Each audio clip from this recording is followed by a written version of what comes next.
Now, student protest leaders in Hong Kong say they've called off talks with the authorities after violent clashes with pro-government activists.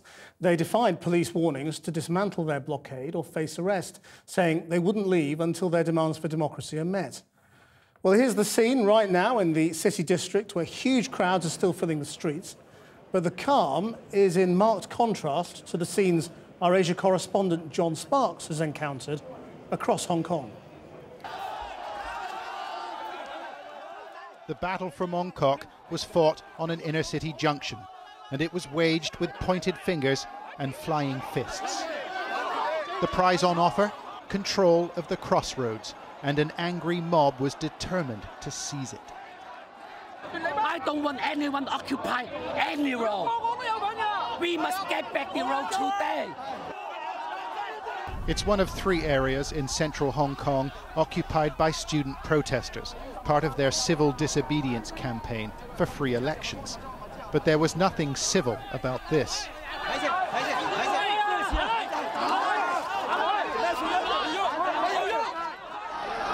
you frightened? No. People are going to get hurt here. I'm afraid, but I'm still brave enough to stay here, okay? Members of the crowd, largely older and working class, tried to push the protesters and their flimsy-looking tent aside, while the students held on to the tent poles for dear life. They were a long way from the classroom. They're very angry. Yes, I don't know why the people can do that. This is a recipe for trouble. In the heart of this commercial district, tempers are flaring, the police are badly outnumbered, and the student protesters are trying to hold on, quite literally, to the very last tent in Mong Kok.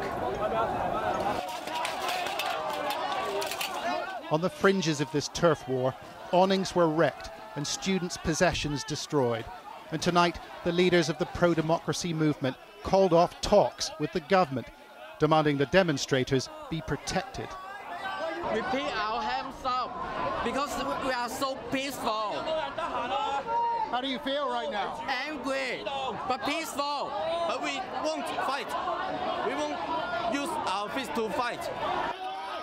As bloodied students were carried off the crossroads, encased within groups of officers, their leaders claimed organised criminals or the triads were involved, as well as paid-up members of pro-Beijing political parties. Maybe some of them really, as the local residents here, they don't really agree, but we can observe that they're really organized in doing this. Still, when we asked one man in the crowd, he denied it. If we were doing it for money, we wouldn't show emotion like this. I'm Chinese. I love my country, says this man. Tonight, some students have fled the crossroads along a police-protected corridor, while others have arrived to replace them. And the flimsy tent, well, it's still there. But their city is now suffering from the worst unrest in a generation. Right, well, you're joining me now in the centre of Hong Kong, near the main protest site. That's about 2 kilometres or so away from Mong Kok. And I can tell you that it is calmer here. There have been some isolated spots of trouble, some pushing at the barriers, some rock throwing, that sort of thing. But nothing too serious.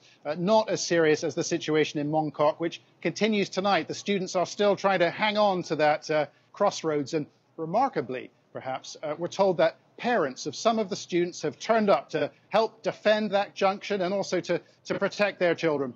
I think that tells you just how raw feelings are here in Hong Kong, and it really feels like increasingly a city divided. Back to you. Thanks, John.